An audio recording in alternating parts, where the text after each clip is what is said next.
نحمده ونصلي على رسوله الكريم اما بعد فاعوذ بالله من الشيطان الرجيم بسم الله الرحمن الرحيم رب اشرح لي صدري ويسر لي امري واحلل عقدة من لساني يفقهوا قولي۔ سبق نمبر 257 آیت نمبر 26 سے 56 تک، لیسن نمبر 257 آیت نمبر 26 to 56۔ وَإِذْ قَالَ إِبْرَاهِيمُ لِأَبِيهِ، اور جب کہا ابراہیم علیہ السلام نے اپنے باپ سے، وَقَوْمِهِ اور اپنی قوم سے، کیا کہا؟ اِنَّنِي یقیناً میں، بَرَاءٌ بیزار ہوں، بری الذمہ ہوں، مِمَّا تَعْبُدُونَ ان سے جن کی تم عبادت کرتے ہو۔ براء کا لفظ برأ سے ہے، معنی ہے بیزار ہونا، ہر وہ چیز جس کا پاس رہنا برا لگتا ہو اور جس سے چھٹکارا پانے کے طریقے ڈھونڈے جائیں۔ اور یہاں پر براء مصدر ہے لیکن اسم صفت کے طور پر استعمال ہوا ہے، واحد، تثنیہ، جمع، تذکیر، تانیث سب کا معنی دیتا ہے۔ اننی بے شک میں، براء بیزار ہوں، کس سے؟ تمہارے بتوں سے۔ الا الذی فطرنی سوائے اس ذات کے جس نے مجھے پیدا کیا۔ فإنہ سیہدینی پس بے شک وہ عنقریب ہدایت دے گا مجھ کو، راہ دکھائے گا مجھے۔ ابراہیم علیہ السلام نے یہ بات کب کہی اور کیوں کہی، اور یہاں پر اس بات کا یا اس واقعے کا ذکر کیوں کیا گیا؟ جیسے کہ ہم جانتے ہیں کہ اس سے پچھلی آیات میں آباء و اجداد کی اندھی تقلید کی بات ہو رہی تھی کہ وہ ناپسندیدہ ہے۔ آیت نمبر 23 میں وَكَذَلِكَ مَا أَرْسَلْنَا مِن قَبْلِكَ فِي قَرْيَةٍ مِّن نَذِيرٍ إِلَّا قَالَ مُتْرَفُوهَا إِنَّا وَجَدْنَا آبَاءَنَا عَلَى أُمَّةٍ وَإِنَّا عَلَى آثَارِهِمْ مُقْتَدُونَ قَالَ أَوَلَوْ جِئْتُكُمْ بِأَهْدَىٰ مِمَّا وَجَدتُّمْ عَلَيْهِ آبَاءَكُمْ قالوا انا بما ارسلتم به کافرون۔ تو بنیادی طور پر ان آیات میں آباء و اجداد کی اندھی تقلید کو کنڈم کیا جا رہا ہے۔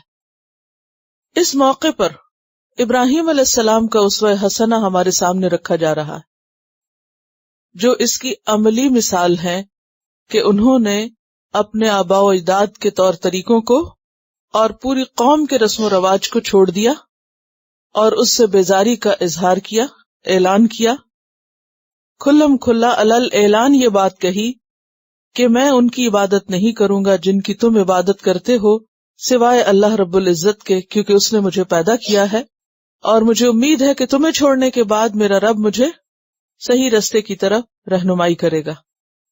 تو اللہ سبحانہ وتعالیٰ نے ابراہیم علیہ السلام کو راہ دکھائی، ہدایت دی۔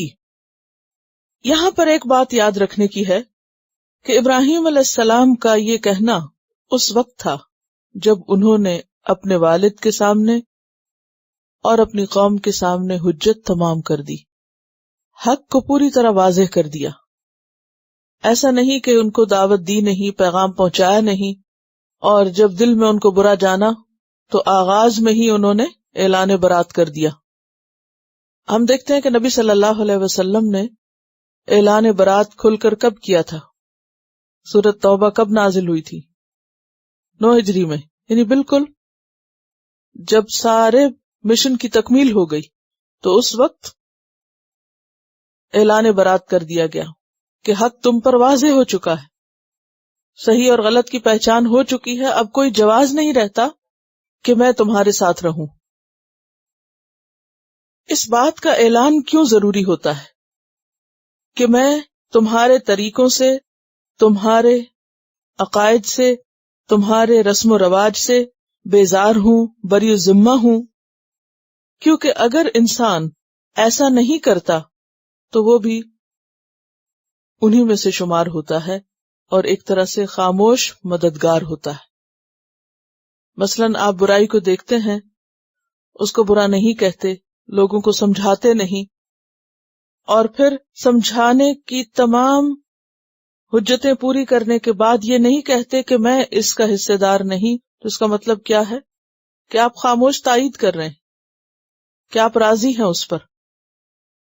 دنیا میں تو اہل ایمان اور دوسرے لوگ مجرم الگ ہوں گے ہی، وَامْتَازُوا الْيَوْمَ أَيُّهَا الْمُجْرِمُونَ، لیکن اس سے پہلے دنیا میں اپنی شناخت برقرار رکھنا اور اپنے آپ کو بحیثیت اللہ کے فرما بردار اور تابعدار کے ظاہر کرنا، یہ بھی بے انتہا ضروری ہے۔ اسی لیے کوئی مسلمان کب مسلمان ہوتا ہے؟ جب وہ شہادت ڈکلیئر کرتا ہے، اس کو علل اعلان بتانا ہوتا ہے کہ میں مسلمان ہوں۔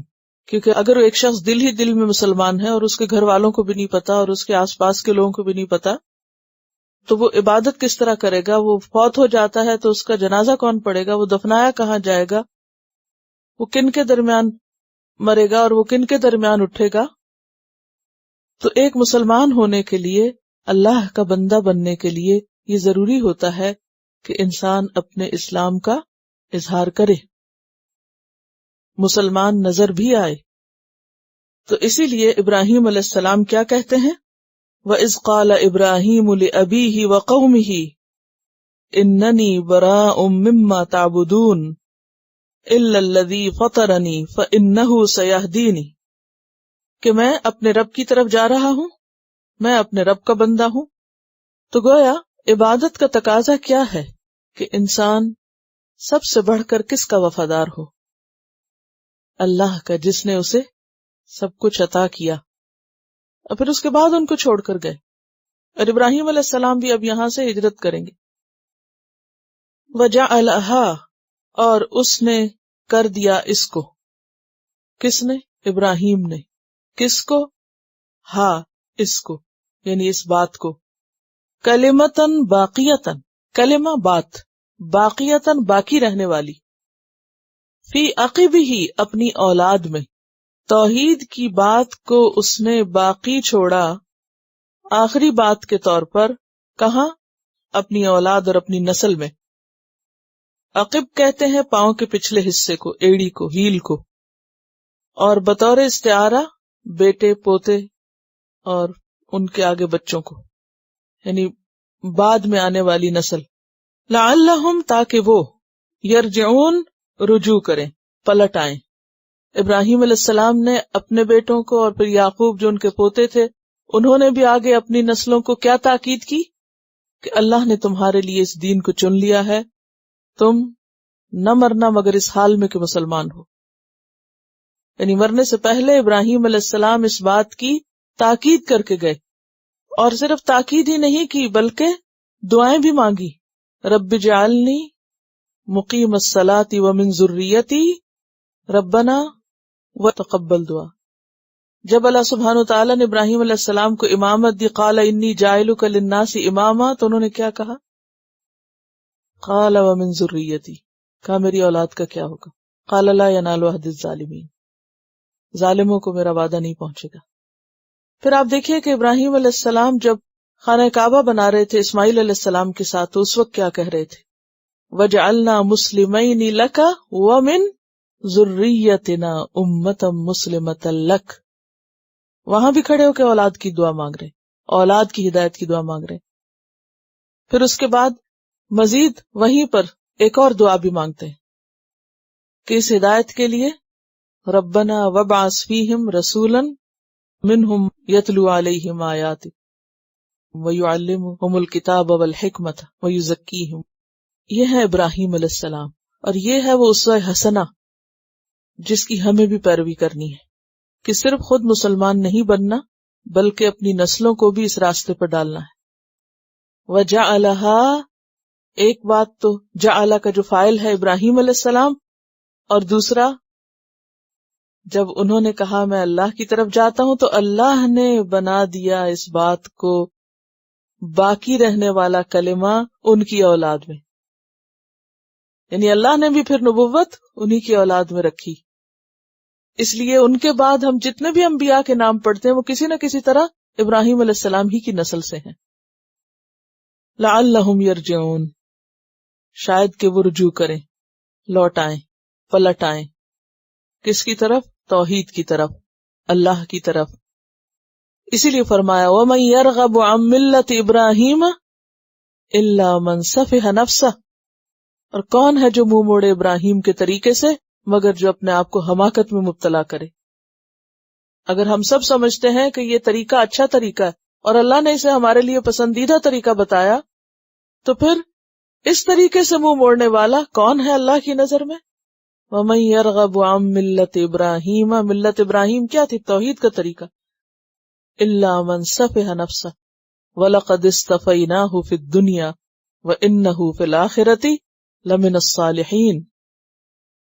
اب اہل مکہ بھی ابراہیم علیہ السلام ہی کی اولاد میں سے.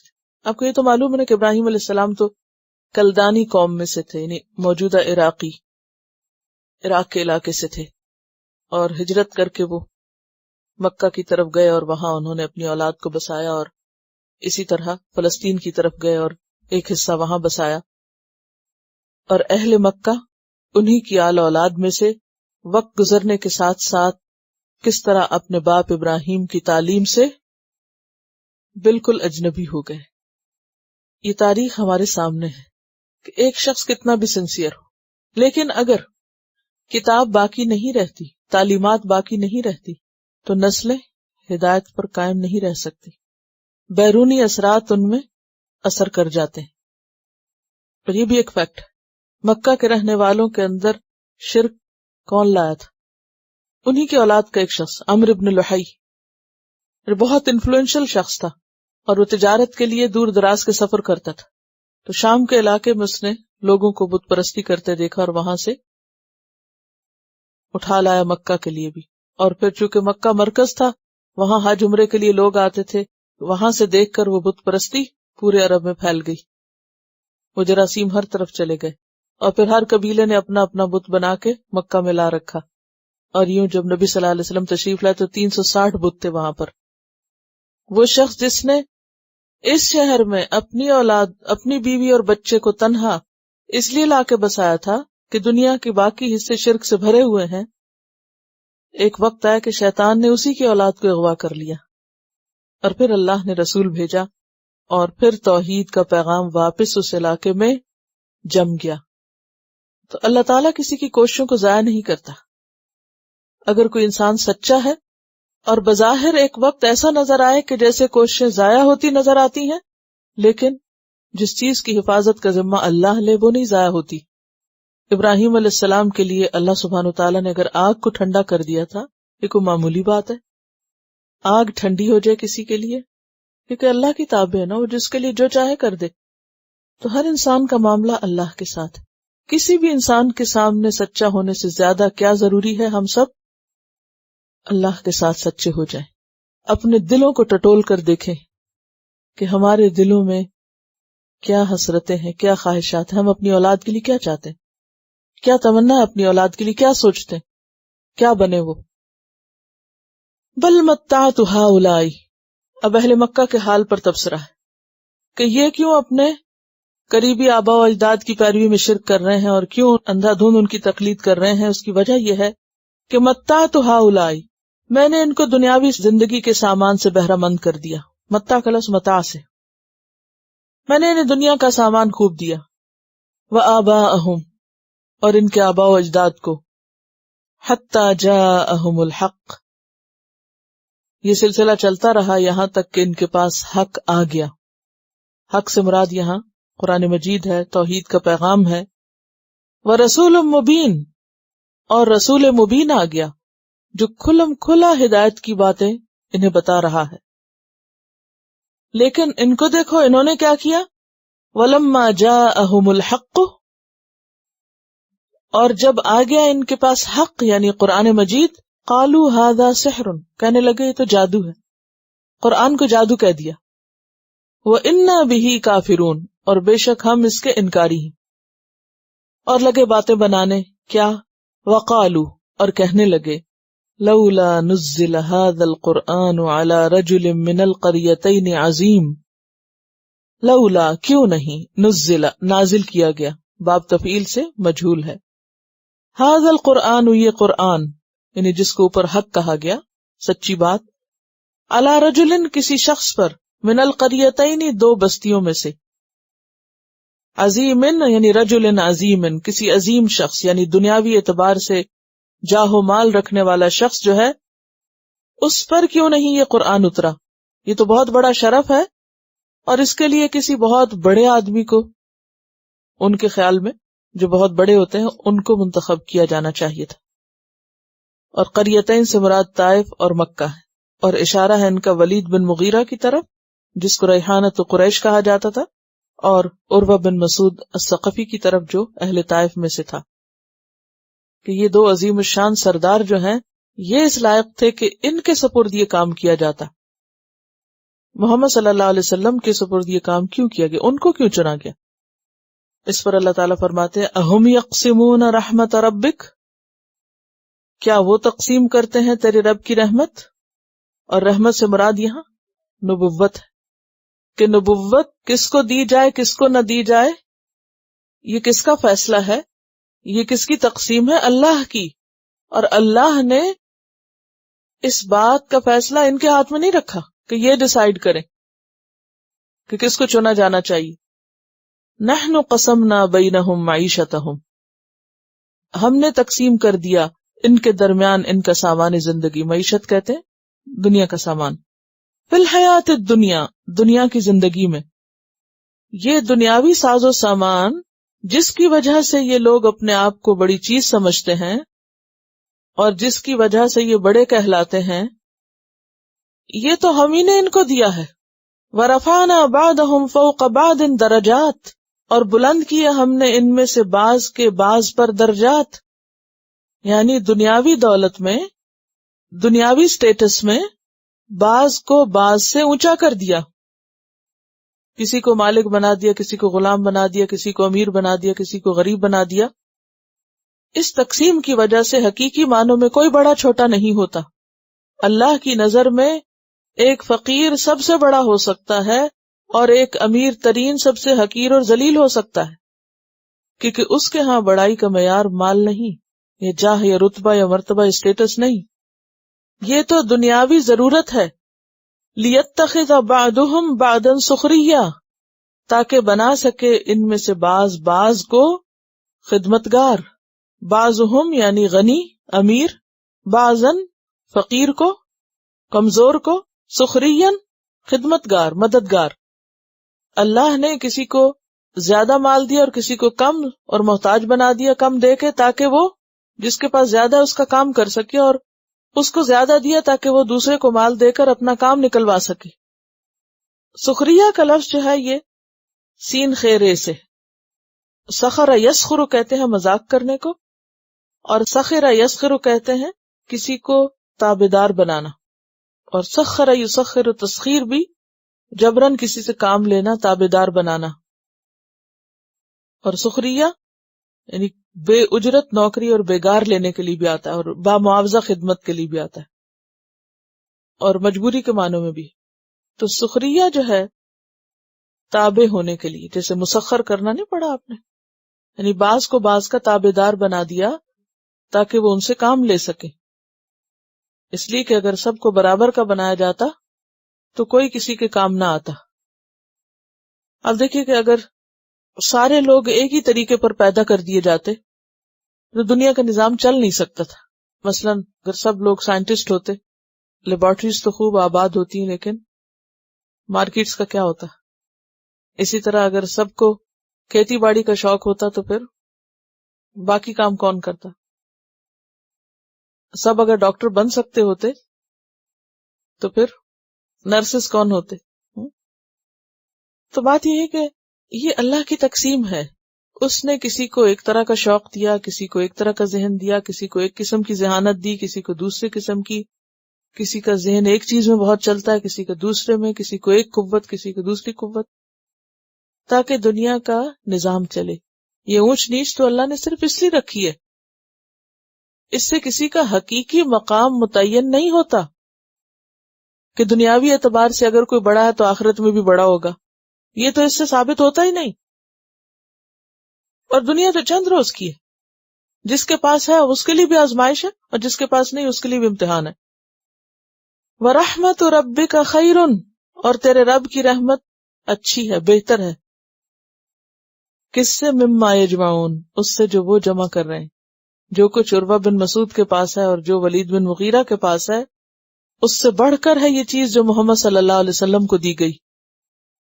تو تمہارا یہ اعتراض بظاہر درست تمہیں نظر آتا ہے، لیکن اس کی کوئی حقیقت نہیں.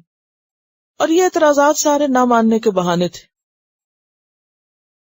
ولولا ان یکون الناس امۃ واحدۃ، ولولا، اور اگر نہ، ان یہ بات ہوتی، یکون الناس کے ہوتے لوگ، امۃ واحدۃ ایک ہی امت، یعنی اگر اس بات کا اندیشہ نہ ہوتا کہ سب لوگ ایک ہی طریقے پہ چل پڑیں گے.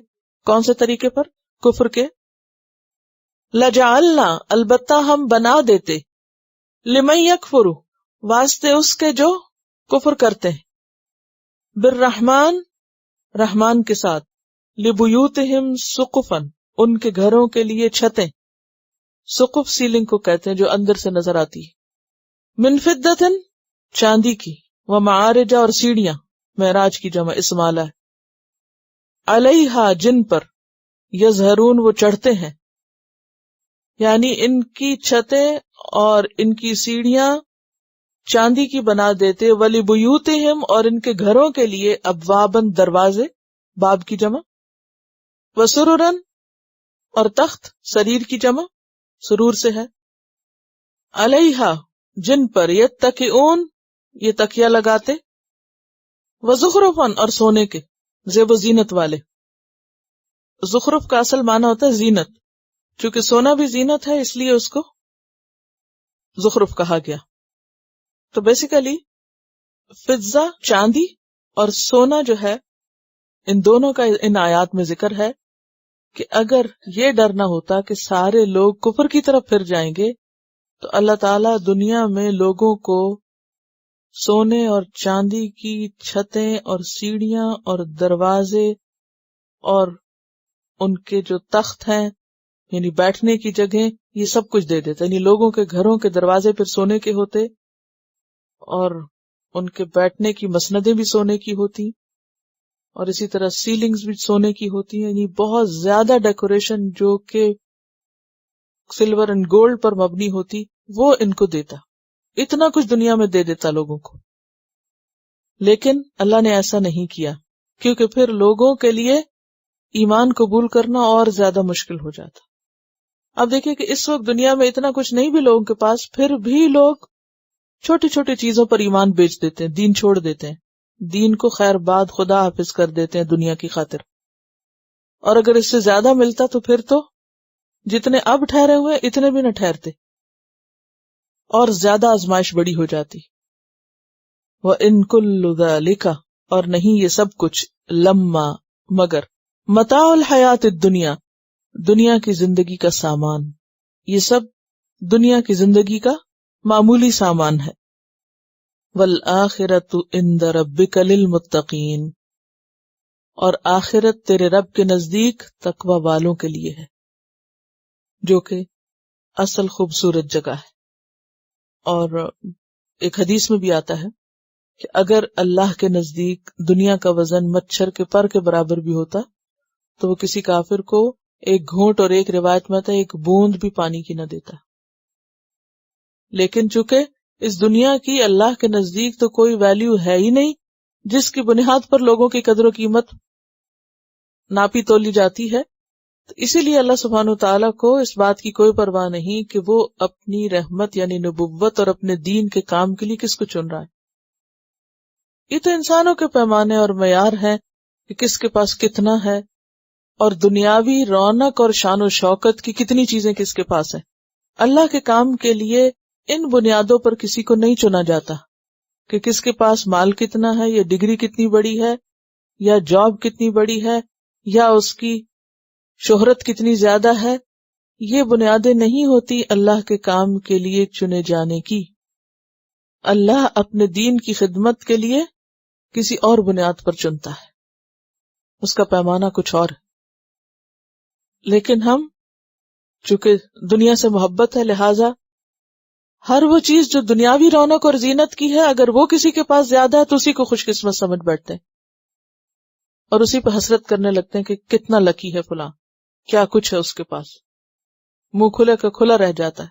لیکن جن کو معلوم ہے کہ اللہ کے ہاں یہ سب کچھ کیا قیمت رکھتا ہے، مچھر کا پر، تو وہ ان چیزوں سے متاثر نہیں ہوتے، نہ مروب ہوتے ہیں۔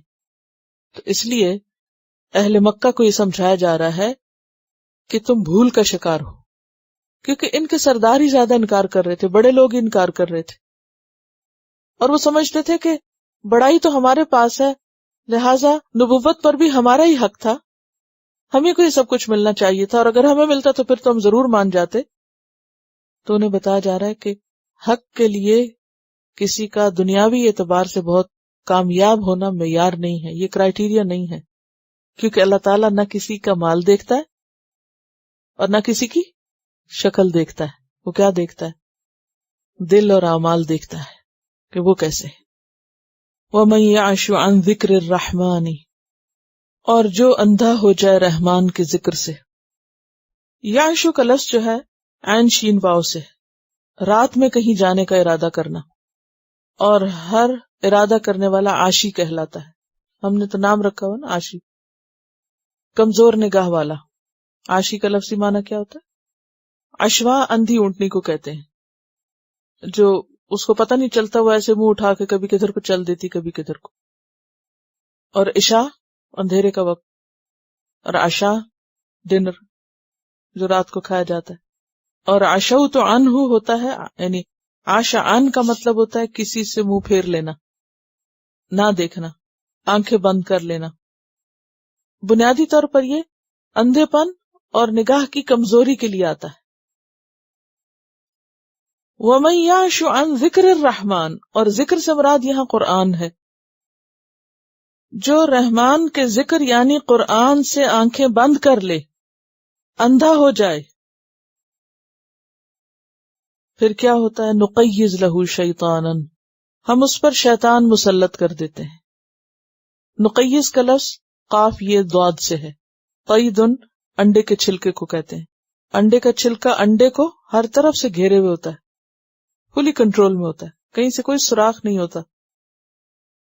عام طور پہ پھلوں میں تو پھر بھی کٹ لگ جاتا ہے، تب بھی وہ سروائیو کر جاتے ہیں، کہیں سے سوراخ ہو جاتا ہے، بعض اوقات آپ کینو لیتے ہیں اس میں ایک سوراخ ہوتا ہے، لیکن انڈے میں اگر سوراخ ہو جائے تو ختم۔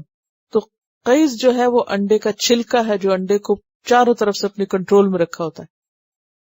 اس سے آپ اندازہ لگائیں کہ شیطان کیسے غالب آتا ہے، کس طرح پوری طرح کنٹرول کر لیتا ہے، ایک سوراخ بھی نہیں چھوڑتا، کہیں سے بھی کچھ دیکھنے نہیں دیتا۔ پھر نقیض لہو شیطانا، ہم مقرر کر دیتے ہیں اس کے اوپر ایک شیطان، فہو لہو قرین، تو وہ اس کا دوست بن جاتا ہے، یعنی اس پہ غالب آ کے اس کا ساتھی بن جاتا ہے، اس ہر وقت اس کے ساتھ لگ جاتا ہے۔ قرین قرن سے نا، قرن وہ رسی ہوتی ہے جس سے دو اونٹوں کا پاؤں باندھا جاتا ہے، پیچھے بھی آپ پڑھ چکے ہیں۔ وَقَيَّزْنَا لَهُمْ قُرَنَاءَ، ہم نے ان پر کچھ دوست مسلط کر رکھے ہیں جو ان کے لیے برائیوں کو خوشنما بناتے ہیں، اور قرین ساتھی کو کہتے ہیں۔ اب دیکھیے کہ پیچھے مشکل بتا دی اور یہاں حل بتا دیا، کیونکہ قرآن کیا ہے؟ نور ہے، روشنی ہے، یہ راہ دکھاتا ہے، یہ بتاتا ہے کہ کیا غلط ہے، کیا صحیح ہے، کیا کرنا چاہیے، کیا نہیں کرنا چاہیے۔ اور جب انسان کا اس سے تعلق کٹ جاتا ہے تو اس پر ہر چیز اندھیری ہو جاتی، کیونکہ شیطان آ کے پردہ ڈال دیتا ہے۔ وَإِنَّهُمْ، اور بے شک وہ یعنی شیاطین، لَيَصُدُّونَهُمْ عَنِ السَّبِيلِ، البتہ روک کر رکھتے ہیں ان کو، کن کو؟ عاشی کو، عن السبیل، اصل راستے سے۔ اس غافل شخص کو شیطان پھر ہدایت کے راستے سے روک کر رکھتے ہیں، ادھر جانے بھی نہیں دیتے، قدم نہیں رکھنے دیتے۔ وَيَحْسَبُونَ، اور وہ سمجھتے رہتے ہیں، کون؟ بہکے ہوئے لوگ، غافل لوگ، انہم مہتدون، کہ بے شک وہی ہدایت پائے ہوئے ہیں، کہ وہ بالکل ٹھیک رستے پہ جا رہے ہیں، کیونکہ وہ سوچ سکتے ہی نہیں کہ وہ غلط ہیں۔ شیطان ان کے لیے برائیوں کو اتنا خوشنما بنا دیتا ہے، ان کی عقل پہ ایسا پردہ ڈالتا ہے، ان کو اس طرح اپنے چنگل میں پھانس لیتا ہے، اپنے اندر قید کرتا ہے کہ اس انسان کو پھر اپنی کوئی غلطی اور برائی نظر آتی ہی نہیں. حتی اذا جاءنا، یہاں تک کہ جب وہ آتا ہے ہمارے پاس. کون؟ یہ غافل شخص جو قرآن سے غافل رہا. قال یا لیت بینی و بینک بعد المشرقین، اس وقت اس کو آنکھ کھلتی اور سمجھ آتی ہے کہ میں کس کی باتوں میں آیا ہوا تھا. کہتا ہے اے کاش کہ میرے اور تیرے درمیان مشرق و مغرب کی دوری ہوتی، کاش میرے تیرے درمیان مشرق و مغرب کا فاصلہ ہوتا. یا مشرق اور مغرب کا لفظ لکھنے کی بجائے مشرقین صیغہ تغلیب کے طور پہ لکھا، جیسے قمرین کس کو کہتے ہیں؟ سورج اور چاند کو. اسودین کھجور اور پانی کو. تو دو چیزیں جو کٹھی ہوں ان کے لیے ایک لفظ بول دیا جاتا ہے اور اس سے انڈرسٹوڈ ہوتا ہے کہ دوسرا معنی کیا. تو دو مشرق، اور ویسے بھی اگر دیکھا جائے تو ہر مشرق مغرب بھی ہے اور ہر مغرب مشرق بھی ہے. فبئس القرین، تو کتنا برا ساتھی تھا، کیسا برا دوست تھا. یعنی آج دنیا میں تو انسان شیطان اور شیطان انسان کے ساتھ گلا ملا ہوا ہے. اور یہ بھی یاد رکھیے کہ شیطان صرف جنوں میں سے نہیں ہوتے، انسانوں میں سے بھی ہوتے ہیں. اور انسان کو جب برے دوست مل جاتے ہیں تو وہ ان کے عقل کو، ان کی سوچ سمجھ کو اتنا انفلوئنس کر دیتے ہیں، اس طرح پریشرائز کر دیتے ہیں کہ اس کو کچھ اور نظر نہیں آتا، کچھ دکھائی نہیں دیتا. اور انسان کیا کہتا ہے کہ میرا سب سے زیادہ مخلص اور قریبی اور ہمدرد اور خیرخواہ تو میرا یہ دوست ہی ہے، اور اندھا دھند ہر بات اس کی مانتا ہے. لیکن قیامت کے دن اسی کو سب سے بدترین دشمن قرار دے گا اور کہے گا تو اتنا دور چلا جا کہ مشرق و مغرب کا فاصلہ ہو جائے میرے تیرے درمیان.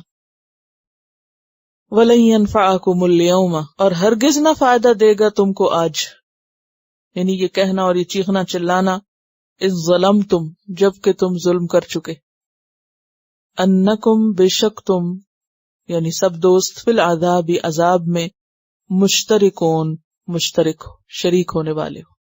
کوئی جدائی نہیں، اب تو ہمیشہ کی دوستی باقی رہے گی جہنم میں. دو دوستوں کے درمیان، وہ دو دوست جو دنیا میں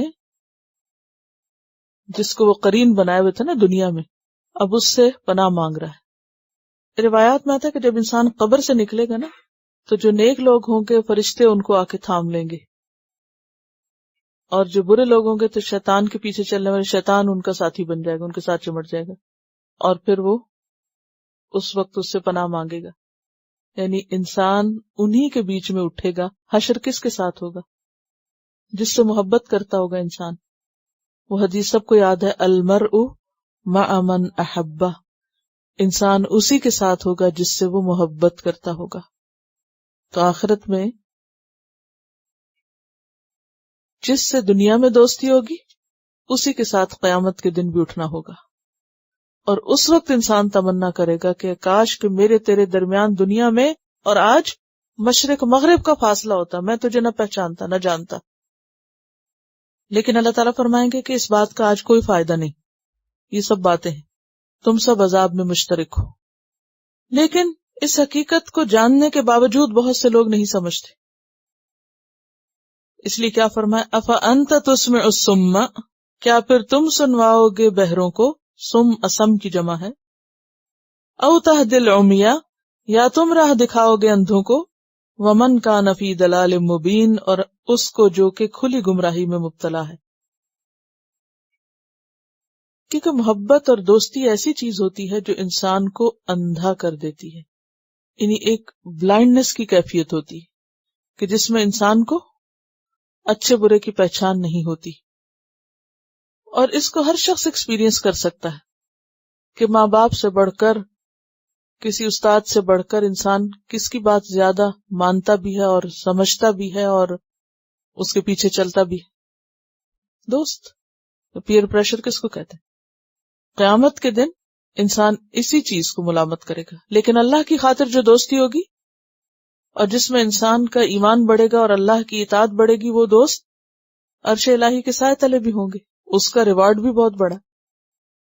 یعنی دوستی اٹ سیلف بری چیز نہیں ہے، لیکن اس وقت بری ہے کہ جب انسان اللہ کے قریب ہونے کی بجائے اللہ سے اور دور ہو جائے. أَفَأَنْتَ تُسْمِعُ الصُّمَّ أَوْ تَهْدِي الْعُمْيَ، کیونکہ یہ بہرا اور اندھا کون ہوتا ہے، کب ہوتا ہے؟ جس کا دوست شیطان بن جائے. وَمَنْ كَانَ فِي ضَلَالٍ مُبِينٍ، کھلے غلط کام کر کے بھی کہے میں نے تو کوئی غلط کام کیا ہی نہیں. فَإِمَّا نَذْهَبَنَّ بِكَ، پھر اگر ہم آپ کو لے جائیں دنیا سے، فَإِنَّا مِنْهُمْ مُنْتَقِمُونَ، تو بے شک ہم ان سے تو انتقام لے کر رہیں گے. منتقم باب افتعال سے مفتعل اسم فاعل. او نُرِيَنَّكَ الَّذِي وَعَدْنَاهُمْ، یا ہم دکھائیں گے آپ کو وہ چیز جس کا ہم ان سے وعدہ کر رہے ہیں، یعنی عذاب آپ کے سامنے ہی لے آئیں گے. فَإِنَّ عَلَيْهِمْ مُقْتَدِرُونَ، پس بے شک ہم ان پر قدرت رکھنے والے ہیں. کس بات کی؟ عذاب دینے کی. یعنی آپ کے جیتے جی یا آپ کی دنیا سے جانے کے بعد ہم ان کو دونوں طرح سے پکڑنے پہ پوری طرح قادر ہیں. تو آپ کیا کیجئے؟ فَاسْتَمْسِكْ، چمٹ جائیے، پکڑ رکھیے. استمساک کس کو کہتے ہیں؟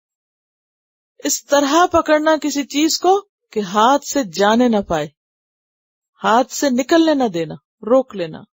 فَإِمْسَاكُمْ بِمَعْرُوفٍ، اور استمساک میں تو اور تاکید ہو جاتی. فَاسْتَمْسِكْ، پکڑ کے رکھو، کس کو؟ بِالَّذِي، اس چیز کو، اوحی الیک، جو آپ کی طرف وحی کی گئی ہے. کیا؟ قرآن. انک علی صراط مستقیم، بے شک آپ سیدھے راستے پر ہیں. تو حل کیا ہے؟ آغاز کس بات سے ہوا؟ قرآن کو چھوڑنے سے، اور اس کا انجام بتا کے پھر علاج بتا دیا کہ حل کیا ہے. ایسے برے دوستوں اور ساتھیوں اور شیطانوں سے بچنے کا طریقہ قرآن کو مضبوطی سے تھامنا. لیکن کتنے لوگ اس بات کو ریئلائز کرتے ہیں کہ واقعی ضروری ہے؟ کتنے اس کو کبھی نہ دیکھ کر، کبھی نہ پڑھ کر بھی کیا سمجھتے ہیں؟ ہم بالکل ٹھیک کر رہے ہیں. کیا مشکل ہے؟ ہم کو غلط ہے، ہمیں نہیں پتا کیا کرنا چاہیے. سب جانتے ہیں. کس کو کہا جا رہا ہے؟ فَاسْتَمْسِكْ، آپ صلی اللہ علیہ وسلم کو کہا جا رہا ہے. اے محمد صلی اللہ علیہ وسلم، آپ پکڑ کر رکھیے. جیسے پیچھے آتا نا، وَاتْلُ مَا أُوحِيَ إِلَيْكَ مِنْ كِتَابِ رَبِّكَ لَا مُبَدِّلَ لِكَلِمَاتِهِ اُتْلُ مَا أُوحِيَ إِلَيْكَ مِنَ الْكِتَابِ وَأَقِمِ الصَّلَاةَ. اس سے بھی کھلی اور صاف بات کوئی ہوگی جو قرآن کے پڑھنے اور قرآن کو مضبوطی سے پکڑنے اور قرآن کے ساتھ زندگی بسر کرنے کی تائید میں ہو؟ اس سے بڑی بھی کوئی دلیل ہو سکتی کہ قرآن ہر انسان کی زندگی کے لیے کتنا ضروری ہے، اور اس کے بغیر انسان شیطان کے شر سے بچ سکتا نہیں. آگے چلتے ہیں. اور یہ قرآن کیا ہے؟ وَإِنَّهُ لَذِكْرٌ لَكَ وَلِقَوْمِكَ، اور بے شک یہ البتہ ذکر یعنی شرف عظیم ہے آپ کے لیے بھی اور آپ کی قوم کے لیے بھی. یعنی یہ قرآن کو معمولی چیز نہیں ہے. جو اس کو پکڑ کر رکھے گا اس کے لیے کیا ہے؟ عزت کا باعث ہے، ناموری کا باعث ہے. دنیا میں خود شہرت کے پیچھے بھاگنا تو پسندیدہ نہیں، لیکن ہر انسان کے اندر ایک خواہش چھپی ہوتی ہے خود کو منوانے کی، یا نہیں؟ اچھا، وہ مختلف طریقوں سے ہم کہتے ہیں اپنے بچوں کو مجھے یاد رکھنا، یہ میری چیز تم رکھ لو، یہ تم اس کو دیکھ کے مجھے یاد رکھو گی، یہ فلاں یہ کر لے. یعنی یادیں باقی رکھنے کے ہم کئی طریقے سوچتے رہتے ہیں اور کرتے رہتے ہیں نا. کچھ لوگ تو جن کے پاس زیادہ قوت ہوتی ہے وہ بڑے بڑے کام کرتے ہیں، مونیومنٹس بنواتے ہیں، بڑی بڑی عمارتیں بنواتے ہیں، اپنی یادگاریں چھوڑتے ہیں، دنیا میں اپنا نام باقی رکھنے کے لیے طرح طرح کے ہتھ کنڈے اختیار کرتے ہیں. لیکن وہ عزت جو انسان کو قرآن کے ذریعے ملتی ہے وہ دنیا کی کسی دوسری چیز سے نہیں ملتی. وَإِنَّهُ لَذِكْرٌ لَكَ، آپ صلی اللہ علیہ وسلم کو کہا جا رہا ہے کہ یہ آپ کے لیے ایک شرف کی چیز ہے، عزت کی چیز ہے کہ اللہ نے آپ پر یہ کتاب اتاری. وَلِقَوْمِكَ، اور صرف آپ کے لیے نہیں، آپ کی قوم کے لیے بھی عزت کا مقام ہے اس میں. یہ ایسے ہی ہے نا کہ جیسے دنیاوی اعتبار سے اگر کسی کو کوئی عزت کا مقام ملتا ہے، مثلا کسی کا باپ اگر کسی بڑے عہدے پر ہے، کہیں پر کوئی پریزیڈنٹ رہا ہے، کوئی پرائم منسٹر رہا ہے، یا کسی کو بہت ہائی پوسٹ پر رہا ہے، تو پھر کوئی جرنیل بن گیا، تو پھر نسلیں کیا کہتی ہیں؟ یہ فلاں جرنیل کا بیٹا ہے، اور یہ فلاں جرنیل کا پوتا ہے، اور یہ فلاں کا بھائی ہے، اور فلاں پورا خاندان جرنیل کے نام سے پہچانا جا رہا ہے. حالانکہ جرنیل تو ایک ہی تھا نا. وہ تو چلا گیا. لیکن دنیاوی پیمانوں میں یہ چیزیں پھر کیا بن جاتی ہیں؟ عزت و شرف کا ذریعہ بن جاتی ہیں. اور پھر کیا ہوتا ہے، کچھ عرصے کے بعد وہ سب کچھ ختم ہو کے رہ جاتا ہے، دنیا کا دنیا میں ہی بند ہو جاتا ہے. لیکن قرآن ایک ایسی چیز ہے کہ جو نہ صرف یہ کہ دنیا میں بلکہ آخرت میں بھی عزت کا باعث ہے. قیامت کے دن ان والدین کو بھی چمکتے ہوئے تاج پہنائے جائیں گے جن کی روشنی جو ہے وہ سورج کی روشنی کو بھی ماند کر دے، جن کی اولاد قرآن کی عالم ہو، قرآن کی حافظ اور عالم ہو. کہاں یہ کہ پھر اس کا اپنا کیا عالم ہوگا. جس انسان نے خود اس میں محنت کی ہوگی اور واقعی قرآن کا حق ادا کیا، اس کی کیا عزت ہوگی. تو اس لیے اہل مکہ کو کیا کہا جا رہا ہے کہ تم اس کتاب کو معمولی چیز سمجھتے ہو اور اس پر توجہ نہیں دیتے. وَإِنَّهُ لَذِكْرٌ لَكَ وَلِقَوْمِكَ، یہ تو تمہیں بھی عزت دینے کے لیے آیا، تمہاری ساری قوم کو. اور یہ ہوا. آپ نے حضرت عمر کے اور حضرت ابوبکر کے حالات پڑھے ہوں گے کہ اسلام اور دین کی وجہ سے، قرآن کی وجہ سے ان کو جو عزت ملی وہ بے مثال ہے. وہ خود کہتے ہیں نا کہ تم کون تھے. حضرت عمر رضی اللہ تعالیٰ عنہ کے بارے میں شاید پہلے میں نے آپ کو بتایا کہ ایک دفعہ کچھ لوگوں کے درمیان ایک مباحثہ ہوا کہ اگر عمر مسلمان نہ ہوتے یا اسلام نہ آتا تو وہ اس کے بغیر زیادہ سے زیادہ کیا ہوتے، اپنے قبیلے کے سردار ہوتے. مشکل تھا. مکہ کے کچھ بن جاتے، کوئی مکہ کی بڑا عہدہ مل جاتا، مکہ کی ایڈمنسٹریشن میں مشکل تھا کیونکہ وہ اس قبیلے سے نہیں تھے جن کا ہولڈ تھا مکہ میں. کوئی شاعر ہوتے، کوئی کسی کتاب کے لکھنے والے ہوتے، کیا ہوتے زیادہ سے زیادہ. دنیاوی اعتبار سے کچھ بھی نہ ہوتے، کوئی نام بھی نہ ان کا جانتا ہوتا. لیکن یہ سارا مقام اور کروڑوں دلوں میں محبت ان کی دین کی وجہ سے ہوئی، اپنوں میں بھی اور غیروں میں بھی. دنیا بھر کے لوگ ان کی عزت کرتے ہیں، ان کا جو کردار ہے اور جو ان کا ایک کیریکٹر ہے اور جو ان کی شان ہے. حالانکہ جو ان کی سادگی تھی اور جو ان کا تقویٰ تھا اور جو ان کا رہن سہن تھا وہ سب آپ کے سامنے. دنیاوی اعتبار سے تو انہوں نے کوئی سٹیٹس نہیں بنایا.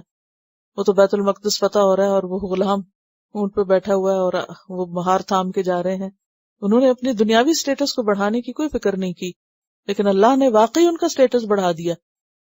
تو وَإِنَّهُ لَذِكْرٌ لَكَ وَلِقَوْمِكَ، یہ عزت دینے کی چیز ہے. اس کو چھوڑتے ہو. وَسَوْفَ تُسْأَلُونَ، اور ان قریب تم پوچھے جاؤ گے، تم سے حساب بھی ہوگا کہ اللہ نے تم کو یہ دیا اور تم اس کو چھوڑ کے اور چیزوں کے پیچھے بھاگنے لگ گئے. تم سے سوال کیا جائے گا، تمہارا حساب ہوگا، کیونکہ اللہ نے ان کو چن لیا تھا نا، اس قوم کو، اور خاص طور پر آپ کے خاندان کو اور پھر آپ کو. تو جو اس کی ناقدری کرے قیامت کے دن اس سے پوچھ ہوگی. وَاسْأَلْ، اور پوچھئے، من ارسلنا من قبلک من رسلنا، جو بھی ہم نے بھیجے آپ سے پہلے رسولوں میں سے. بھئی وہ تو گزر چکے، ان سے کیسے پوچھا جائے. اب آپ سے کہا جا رہا ہے آپ پوچھئے پہلے رسولوں سے. کیسے پوچھیں گے؟ نہیں سمجھ آئی. نبی صلی اللہ علیہ وسلم سے خطاب ہے، وَاسْأَلْ، آپ سوال کیجئے، پوچھ لیجئے. کس سے؟ من ارسلنا، جن کو ہم نے بھیجا تھا، من قبل کا، آپ سے پہلے. ابراہیم علیہ السلام سے پوچھئے، موسیٰ سے پوچھئے، عیسیٰ سے پوچھئے. من رسولنا، ہمارے رسولوں میں سے. کیسے پوچھیں گے؟ ان کو ماننے والے لوگوں سے، ان کے علماء سے، ان کے وارثوں سے، کہ تمہارے پیغمبر کیا بتاتے تھے، تمہاری کتابوں میں کیا لکھا ہوا ہے. اجعلنا من دون الرحمن آلہۃ یعبدون، کہ کسی بھی ہم نے پیغمبر کو یہ کہا کہ رحمان نے کچھ اور الہ بنا رکھے ہیں جن کی عبادت کی جائے. اجعلنا، کیا بنایا ہم نے، من دون الرحمن، رحمان کے سوا، آلہۃ، کچھ الہوں کو، یعبدون، کہ وہ عبادت کیے جائیں. کیونکہ ہر پیغمبر کو اللہ نے کیا حکم دیا، وَلَقَدْ بَعَثْنَا فِي كُلِّ أُمَّةٍ رَسُولًا أَنِ اعْبُدُوا اللَّهَ وَاجْتَنِبُوا الطَّاغُوتَ. ہر پیغمبر کو ایک ہی پیغام دیا گیا، اور وہ کیا؟ صرف ایک اللہ کی عبادت کرو. وَلَقَدْ أَرْسَلْنَا مُوسَىٰ بِآيَاتِنَا، اور البتہ تحقیق بھیجا ہم نے موسیٰ علیہ السلام کو اپنی آیات، نشانیوں کے ساتھ، معجزات کے ساتھ. کہاں بھیجا؟ الی فرعون، فرعون کی طرف، اور وملئہ، اس کے اشراف قوم کی طرف. فقال، تو اس نے کہا، کس نے؟ موسیٰ علیہ السلام نے، انی رسول رب العالمین، بے شک میں رب العالمین کا بھیجا ہوا ہوں، پیغمبر ہوں، رسول ہوں. فلما جاءہم، پھر جب وہ ان کے پاس آ گیا، بآیاتنا ہماری آیات معجزات کے ساتھ، عصاید بیضاء لے کر، اذا ہم منہا یضحکون جب وہ ان سے ہنستے تھے، یعنی ان نشانیوں پر ہنستے مذاق اڑاتے.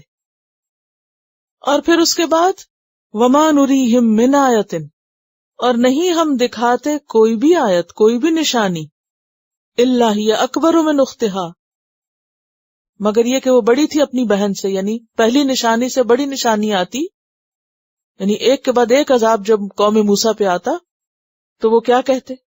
سورۃ الاعراف 130 اور 133 میں اس کی تفصیل ملتی ہے.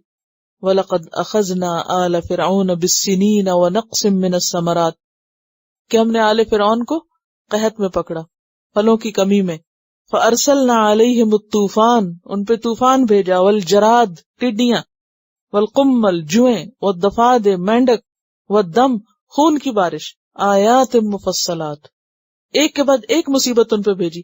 لیکن جب کوئی مصیبت ان پہ آتی تو وہ کیا کہتے، اے موسیٰ تم اپنے رب سے دعا کرو کہ یہ مصیبت ہٹے، تو پھر ہم ایمان لیں گے. پھر ایمان نہ لاتے، پھر اللہ تعالیٰ اس سے بڑی سزا بھیجتے، پھر وہ دعا کراتے، پھر ٹلتی، پھر اس سے بڑی سزا بھیجتے، حتیٰ کہ آخر کار اللہ تعالیٰ نے پھر ان کو پکڑ لیا.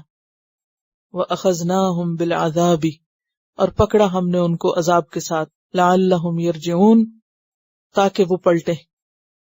یعنی یہ بڑے عذاب کی بات نہیں ہو رہی، بلکہ کیا ہے، وَأَخَذْنَاهُمْ بِالْعَذَابِ، اور پکڑا ہم نے ان کو عذاب کے ساتھ، یعنی ایک کے بعد ایک سزا کے ساتھ. لَعَلَّهُمْ يَرْجِعُونَ، اور یہ سزائیں کیوں بھیجی ان کی طرف، تاکہ وہ توبہ کریں، لوٹ آئیں، ایمان لے آئیں. لیکن ایمان لانے کی بجائے وہ کیا کرتے، وَقَالُوا، اور وہ کہتے، یا ایھا الساحر، اے جادوگر، ادعو لنا ربک، دعا کرو ہمارے لیے اپنے رب سے. خود دعا بھی نہیں کرتے تھے، موسیٰ کو کہتے کہ تم دعا کرو. بما عہد عندک، بوجہ اس عہد کے جو تیرے پاس ہے. عہد سے مراد یہاں اللہ نے جو تم سے وعدہ کر رکھا ہے، کیا کہ اگر یہ ایمان لے آئیں گے تو ہم ان سے مصیبت ٹال دیں گے. تو ٹھیک ہے، اس دفعہ تم ہمیں چانس دو اور یہ مشکل ہٹ جائے تو پھر ہم بالکل ٹھیک ہو جائیں گے. اور پھر کیا ہوتا، یعنی کتنی حیرت کی بات ہے نا. اللہ تعالیٰ ایسے ہی تھوڑی پکڑتا ہے. ایک دفعہ کوئی وعدہ توڑتا ہے، 2 دفعہ توڑتا ہے، کئی بار وعدہ توڑتے ہی چلا جائے انسان اور مان کر ہی نہ دے. اسی لیے پھر اللہ نے ان کو رسوا کن عذاب میں پکڑا. یا ایھا الساحر ادع لنا ربک بما عہد عندک اننا لمہتدون، بس اب کی بار تو ہم ہدایت پا کے ہی رہیں گے، بے شک ہم البتہ ہدایت پانے والے ضرور. اب کیا ہوتا، فلما کشفنا عنہم العذاب، پھر جب دور کر دیا ہم نے ان سے عذاب کو، اذا ہم ینکثون، جب وہ توڑتے تھے. کس کو، عہد کو. کشفنا کا لفظ جو ہے نا کشف سے ہے، کشف کہتے ہیں پوشیدہ بھید کا ظاہر ہونا، اور ینکثون کا لفظ جو ہے نون کاف فے سے ہے، نکث. نکث بیسیکلی کہتے ہیں بٹی ہوئی یا بنی ہوئی چیز کو ادھیڑنا. ایک تو ہوتا ہے نا کسی چیز کو 2 ٹکڑے کر کے توڑ دینا، وہ تو قطع. لیکن نقص کیا ہوتا ہے، بنی ہوئی چیز کو، جیسے رسی ہوتی ہے بٹی ہوئی یا بنی ہوئی، یا سویٹر ہوتی ہے، تو اس کو ادھیڑنا کیا ہوتا ہے، نقص. تو عہد بھی کیا ہوتا ہے، گانٹھ ہوتی ہے نا، تو اس کو کھول دینا، توڑ دینا. یعنی ایک چین تھی نا پوری. موسیٰ علیہ السلام نے معجزات دکھائے، پہلے تو ہنسے، عصاید بیضاء وغیرہ، پھر اس کے بعد اللہ تعالیٰ نے پکڑنا شروع کیا. ایک مصیبت آئی، انہوں نے کہا کہ ہمارا وعدہ ہے تم سے، اگر آپ دعا کریں مصیبت ٹلے پھر ہم مان جائیں گے. مصیبت ٹلتی پھر بھٹک جاتے. اب کیا ہوا کہ وہ رسی کھل رہی، وعدہ توڑ دی، پھر اس کے بعد دوبارہ وہی معاملہ ہوتا، پھر ایک اور بل کھل جاتا، پھر اور حتیٰ کہ کسی بھی عہد کا پاس نہیں رکھا. اب کیا ہوا، ونادا فرعون، اور پکارا فرعون نے، فی قومہ، اپنی قوم میں، سب کو اکٹھا کیا. کیا کہا، قال یا قومی، کہنے لگا ہے میری قوم، الیس لی ملک مصر، کیا نہیں میرے لیے مصر کی بادشاہت، وہذہ الانہار، اور یہ نہریں، تجری من تحتی، جو بہتی ہیں میرے نیچے سے، میری ملکیت میں ہے. افلا تبصرون، کیا پھر تم دیکھتے نہیں ہو میری عظمت کو. سورۃ نازعات میں بھی آتا نا، فحشر فنادا، سب کو اکٹھا کر لیا اس نے. قومی خطاب تھا. اور پھر کیا کہا؟ فقال انا ربکم الاعلی فاخذہ اللہ نکال الاخرۃ والاولی. تو پیچھے بھی کیا ہوا کہ اتنے وعدے توڑنے کے بعد بھی وہ اپنی ہٹ سے باز نہیں آیا. سب کو جمع کر کے اس نے اپنی ہی یعنی بادشاہت اور اپنے ہی خدا ہونے کا دعویٰ کیا. اور پھر اس کو کس پہ مان تھا؟ اتنا تکبر کیوں تھا کہ مصر بہت زرخیز ہے، دیکھو کیسی کیسی نہریں بہتی ہیں یہاں، کیسے دریا بہتے. جو نیل تو ایک بڑا دریا ہے نا، تو اس سے آگے مزید نہریں نکلتی، جیسے نہر الملک، نہر طولون، نہر تنیس، نہر دمیات. یہ بڑا دریا ہے، اس سے نہریں نکلتی اور انہی کے آس پاس آبادی. اسی لیے اگر مصر کا تھوڑا سا بھی نقشہ آپ کو بتاؤ، دمیات کے علاقے کا نام سنا ہوگا، اسی طرح طولون وغیرہ. تو اس کو مصر کی زرخیزی پر اور اس پانی پر اور ان سب چیزوں پر بہت فخر تھا کہ میرے پاس بہت کچھ ہے. کیا تمہیں نظر نہیں آتا کہ ہم کتنے خوشحال ہیں اور کتنا زبردست میرا انتظام ہے، کیسی خوشحالی ہے اس ملک میں. ام انا خیر من ھذا الذی ھو مہین. ام انا خیر، ام یہاں بل کے معنوں میں، بلکہ میں بہتر ہوں، من ھذا الذی، اس سے جو، ہوا مہین، جو ذلیل ہے، حقیر ہے. کس کی طرف اشارہ؟ موسیٰ علیہ السلام. یہ دیکھو یہ بنی اسرائیل کا ایک کمزور سا شخص ہے سٹیٹس کے اعتبار سے، اور اس کے مقابلے میں جس کے پاس اتنا کچھ ہے، تو تم کس کی مانو گے؟ کیا میں بہتر نہیں ہوں اس سے جو حقیر ہے؟ مہین کا لفظ ہے نا، ہون سے ہے. یمشون علی الارض ہونن، تو ہون کس کو کہتے ہیں؟ آہستگی. تو مہین جس کا کوئی وزن نہ ہو. پنجابی میں بھی مہین بہت باریک چیز کو کہتے ہیں نا، اردو میں بھی مہین.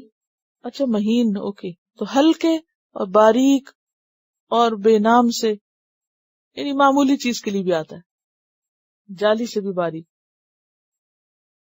تو بے وقت کے معنوں میں یہاں سی تھرو، کمزور لیکن پھٹ بھی کتنی جلدی جاتا ہے، اس کی وقت کتنی ہوتی ہے، چاہے اچھا بھی سمجھے. لیکن بہرحال عربی میں یہاں معنی اس کا ضعیف، کمزور، ذلیل، حقیر کے معنوں میں، یعنی خود کو کیا کہتا ہے؟ انا ربکم الاعلی، میں ہوں اعلی اور موسیٰ ہے مہین. موسیٰ ہے اتنا سا اور میں ہوں اتنا بڑا، یہ کہنے کا مطلب ہے اس کا. ولا یکاد یبین، اور یہ تو بات کرنا بھی نہیں جانتا، تو بیان بھی نہیں کر پاتا، کیونکہ موسیٰ علیہ السلام کو بولنے میں تھوڑی مشکل ہوتی تھی نا، تو انہوں نے دعا کی تھی وَاحْلُلْ عُقْدَةً مِّن لِّسَانِي يَفْقَهُوا قَوْلِي. تو اسی کا تانا دے رہا ہے یہ، اس کو تو بولنا بھی نہیں آتا، کمیونیکیشن سکلز نہیں معلوم، بات نہیں بیان کرنی آتی. مزید اعتراض، فَلَوْلَا أُلْقِيَ عَلَيْهِ أَسْوِرَةٌ مِّن ذَهَبٍ، کیوں نہیں ڈالے گئے اس پر سونے کے کنگن؟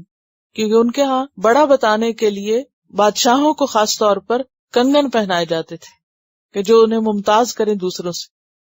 کہ اگر یہ کوئی بڑا آدمی، وہی نفسیات ہے نا جو اہل مکہ کی، کیوں نہیں کسی بڑے پر یہ قرآن اترا؟ یہاں بھی یہی مسئلہ ہے. تو نبی صلی اللہ علیہ وسلم کو تسلی دی جا رہی کہ دیکھیں موسیٰ علیہ السلام کے ساتھ کیا ہوا، فرعون نے ان کو کیسے کیسے تانے دیے، کیسے مینے دیے، اور کس طرح ذلیل کرنے کی کوشش کی، کیسے مذاق اڑایا. اور کیا کہا؟ فَلَوْلَا أُلْقِيَ عَلَيْهِ أَسْوِرَةٌ مِّن ذَهَبٍ، اس کو سونے کے کنگن کیوں نہیں پہنائے گئے، اس کا جشن تاج پوشی کیوں نہیں ہوا؟ او جاء معه الملائکۃ مقترنین، یا آتے اس کے ساتھ فرشتے ساتھ لگے رہنے والے. مقترن وہی قرن روٹ ہے، اقتران باب افتعال میں، کیونکہ ان کے ہاں جو شخص بڑا ہوتا تھا اس کے آگے پیچھے قرن گارڈ لگے ہوتے تھے، اور جو ہر دم اس کی حفاظت کرتے. ظاہر ہے سونے کے کنگن پہن لے تو پھر انسان کو ایسے لوگوں کی ضرورت. پھر میں سوچتی ہوں کہ یہ بھی کتنا بڑا دھوکہ ہے نا، کہ انسان اپنے آپ کو بڑی چیز سمجھتا ہے، حالانکہ اپنے ساتھ گواہ لے کے چلتا ہے کہ میں کمزور ہوں. اگر آپ بڑے ہیں تو اپنی حفاظت کیجیے، سوچ کی بات ہے نا. او جاء معه الملائکۃ مقترنین فاستخف قومہ، پس ہلکا پایا اس نے اپنی قوم کو. استخف خفیف سے، اس نے اپنی قوم کو ہلکا پایا، یعنی عقل کا کمزور پایا. جاہل پایا یا جاہل بنایا، بے وقوف بنایا. کسی کو ہلکا کرنا یعنی بے وقوف سمجھنا. فَأَطَاعُوهُ تو ان سب نے اس کی بات مان لی. ورنہ موسیٰ علیہ السلام کے معجزات دیکھ کر وہ مان چکے تھے، اسلام کا اظہار کرنے ہی والے تھے، تو اس نے اپنی بڑائیاں اور ڈینگے مار کے لوگوں کو بے وقوف بنایا اور سب کا دماغ خراب کیا، اور انہوں نے بھی اسی کی بات مان لی. کیونکہ عام طور پر لوگ کمزور ہوتے ہیں ذہنی طور پر، وہ سامنے ظاہر نظر آنے والی چکا چوند سے متاثر ہو جاتے ہیں اور سچ ان کو نظر نہیں آتا، وہ پیچھے چھپ جاتا ہے. فاستخف قومہ ہلکا کر دیا، بے وقوف بنایا، ہلکا کر دیا، کیونکہ اس نے ہلکا پایا تھا نا، ان کو نہ سمجھ پایا تو ان کو بنا دیا. وضاحتی معنی فَأَطَاعُوهُ تو انہوں نے اس کی اطاعت کی. بے وقوف بنانے کا معنی کیجیے، اس نے اپنی قوم کو بے وقوف بنا دیا، جاہل بنا دیا، تو انہوں نے اس کی اطاعت کی. انہم کانوا قوما فاسقین بے شک تھے وہ فاسق لوگ، وہ خود ہی بہکے ہوئے تھے. فلما آسفونا پھر جب انہوں نے غصہ دلا دیا ہم کو، یعنی بار بار کے وعدے توڑ کے اور بار بار کی ناسمجھی کا مظاہرہ کر کے جب وہ حد سے گزر گئے. آسفونا کا لفظ جو ہے نا اسف سے افسوس کے معنوں میں ہوتا ہے، اور غضب سے زیادہ شدید غصہ، یعنی شدید غصہ دلایا، ایسا غصہ جس میں شدت بھی ہو اور افسوس بھی ہو. جیسے کسی بے وقوف پہ غصہ آتا نا، اس کی بے وقوفی اور حماقت پہ، اور ایک دفعہ نہیں کئی دفعہ سمجھانے کے باوجود بھی کوئی بے وقوفی کرے تو پھر کیا کیفیت ہوتی. شاید کبھی کسی ایسے سے پالا پڑا ہو کہ جس کو آپ ایک بات کئی دفعہ سمجھائیں اور پھر وہ وہی کچھ کرے، تو اس وقت انسان کو شدید غصہ آتا ہے. تو یہ جو غصہ آتا ہے نا وہ یعنی اسف کے معنی میں. فلما آسفونا، اور آسف جو ہے یہ بھی باب افعال ہے، انہوں نے غصہ دلایا ہم کو. انتقمنا منہم ہم نے ان سے انتقام لے لیا، بدلہ لے لیا. اور یہ اہل مکہ کو بتایا جا رہا ہے کہ اگر تم نے بھی روش نہ بدلی تمہارے ساتھ بھی یہی انجام ہوگا. فاغرقناہم اجمعین ہم نے ان سب کو ڈبو دیا، سب کو غرق کر دیا. اور ڈبو کے کیا کیا؟ فجعلناہم سلفا پھر بنا دیا ہم نے ان کو سلف.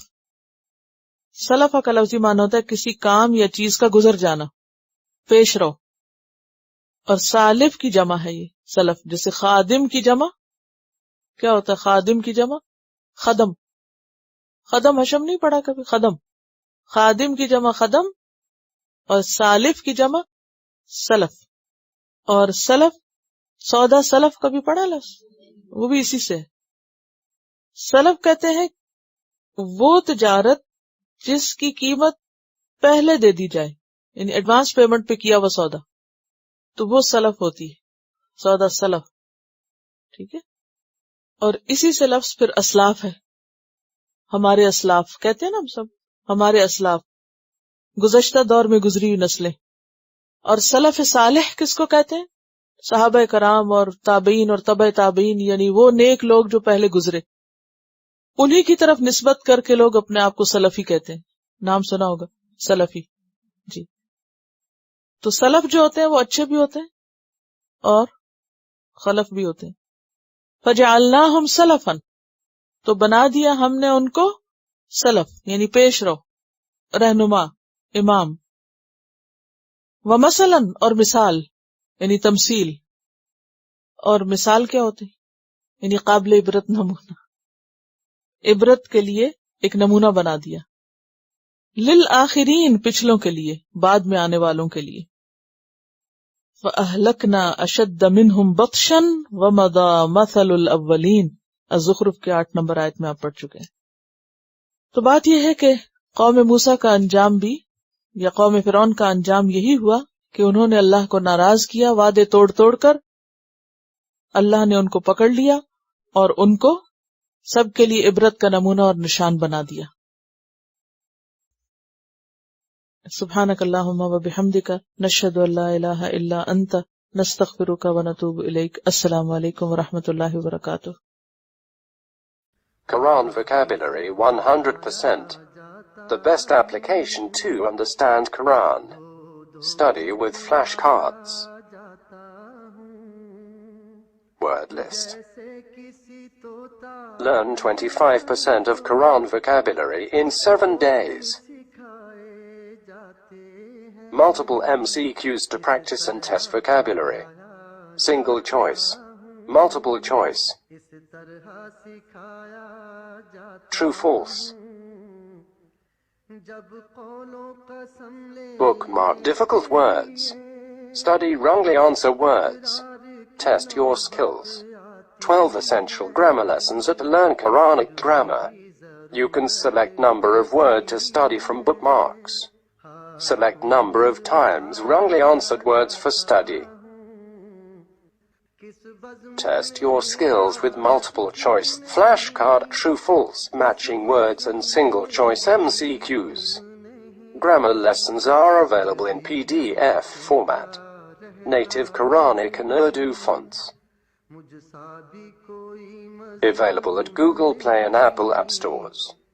Download it today to contribute in the Islamic Apps Development Project. Quran vocabulary 100% in Urdu.